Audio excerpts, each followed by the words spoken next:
Alo. This election is biased. I know it is that alo guys. Katika shule ya Tenry Schools mjini Embu, uchaguzi wa wanafunzi umegeuka kuwa somo halisi la kisiasa.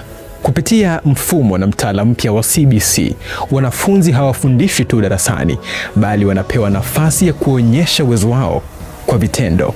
Na hapa siasa zimekuwa sehemu ya mafunzo hayo. Kuna wale wanaopinga mikakati ya kampeni. This time round, we need a boy as the president.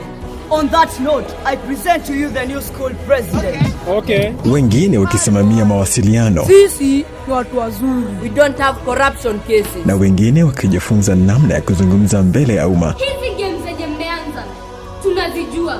Kwa lugha rahisi, wanafunzi hawa wanaiga kile ambacho watu wazima hukifanya katika siasa za kitaifa. Kutafutia mtu jina ati ni kazi. Wewe kuna siasa unajua? Lakini pamoja na ubunifu huo, maswali bado yanaibuka. Je, kuingiza siasa kwa wanafunzi ni njia ya kuwajenga viongozi bora wa kesho, ama ni njia moja ya kukuza migawanyiko ya kisiasa mashuleni?